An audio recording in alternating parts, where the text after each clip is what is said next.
Today, we're diving into Paul Podolsky's The Uncomfortable Truth About Money. And let me tell you, it's not really a book about spreadsheets. Think of it more as a journey to understand this thing he calls the cage that, well, we all live in. Right from the start, he hits you with this powerful, almost unsettling idea. So yeah, this isn't your typical finance book. Polsky frames money not as some shiny goal, but as a set of constraints, a cage that really dictates our lives. And the first step to getting free isn't about earning more. It's about understanding the bars of the cage itself. So, to really get Podolsky's strategy, we first have to understand the problem that he was up against. And for him, this wasn't some abstract economic theory. It became painfully real in one single moment. What's so striking here is just how raw and honest it is. I mean, think about it. Podolsky was a financial journalist in New York City, of all places, and yet he couldn't afford to live in a building that didn't have rats. For him, the cage wasn't just a metaphor, it was his actual physical reality. That visceral moment, that became the trigger for his whole journey to figure out how money really works. He makes the point that money is this really complex cocktail of practical numbers and, at the same time, incredibly powerful emotions. It's cash, sure, but it's also credit. It's for our basic needs, but it's also for our wants. And woven through all of it is this deep, powerful thread of anxiety. And that, right there, is why we get so uncomfortable, so insecure, just talking about it. This uncomfortable reality really sparked his quest to understand the chaotic and, let's face it, often unfair system we all have to operate in. And what he found was one of the core truths of the whole book.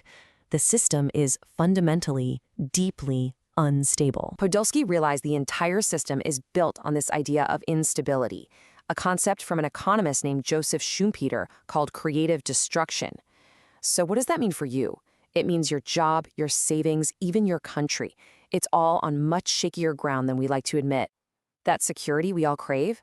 The system just isn't designed to provide it. This instability forces all of us into these constant trade-offs. You can go for the relative safety of a government job, which is what Podolsky's own father did, but the financial payoff is usually lower. Or you can jump into the private sector. It's way more chaotic for sure, but the potential rewards are much, much higher. The key is there's always a cost, no matter what you choose. And inside these sectors, he found another hidden layer to reality, a kind of caste system of money and power. And he's not talking about race or background here. He's talking about which industries and which roles simply have more cash flowing through them. So here's the crucial point. Some industries are just flat out more profitable than others. You could be the best airline pilot in the world, but you're working in a low-margin caste.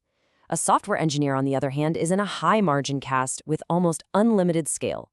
Just knowing this is vital to understanding your own earning potential. And if you want to move within these castes, or jump between them, you have to master another uncomfortable truth: the game of office politics. Podolsky is really blunt about this. He says it's not a distraction from your real work, it is a central part of your work. You have to learn to read the hierarchy, understand people, and build leverage to actually advocate for yourself. Okay, so if the world is this chaotic, how do you protect yourself? This is where we get to Podolsky's core strategies for building what he calls financial resilience. He basically compares it to building a fortress. The very first step, and this is so important, is not investing. It's building what he calls a margin of error. And this is not just your typical 3-month emergency fund. Nope. It's a bigger, more robust fund meant to cover unemployment, debt payments, major medical bills, all of life's big emergencies. This is your fortress wall. And this is absolutely critical. According to the Federal Reserve, about 1/3 of American households don't even have enough cash to cover a simple $400 emergency. This lack of a margin of error, that's exactly what keeps people trapped in the cage. Once that fortress wall is secure, and only then can you start to focus on building wealth. And you do that with assets. These are just the basic building blocks of any investment portfolio.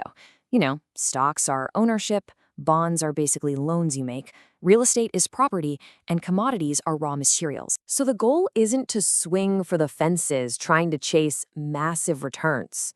The real key to building wealth over the long haul is consistent compounding, and that means you have to avoid the big losses. I mean, think about it. If your portfolio drops by 50%, you need a 100% return just to get back to where you started. This is why Podolsky is a big fan of a diversified, all-weather style portfolio. The idea is simple. Own different kinds of assets that do well in different economic seasons. When the economy is growing, stocks do well. When growth is weak, long-term bonds can rally. When inflation is high, things like commodities and inflation-linked bonds help protect you. It's all about balance, not about trying to predict the future. But really, all this financial strategy is kind of meaningless if we don't ask why we're even doing it. And in this final section, Podolsky zooms way out to the ultimate purpose of it all, turning this from a finance book into a real philosophy for life. He argues that none of this strategy matters one bit unless you confront the biggest philosophical question about money there is. What is enough for you? If you don't have an answer, you'll just be on a treadmill forever, always chasing more and never, ever feeling secure. Defining enough leads you to life's ultimate balancing act. On one side, you have to protect what you have, your health, your wealth, and avoid what he calls sniper's alley of bad luck and bad people. But on the other side, you have to be willing to take some risks to seek out moments of awe, to really experience the miracle of being alive. And this really captures the book's final point. It's not about choosing one or the other. It's about learning to live in both worlds at the same time. The practical world of spreadsheets and budgets and the transcendent world of meaning, connection, and pure awe. The book leaves us with this last powerful question.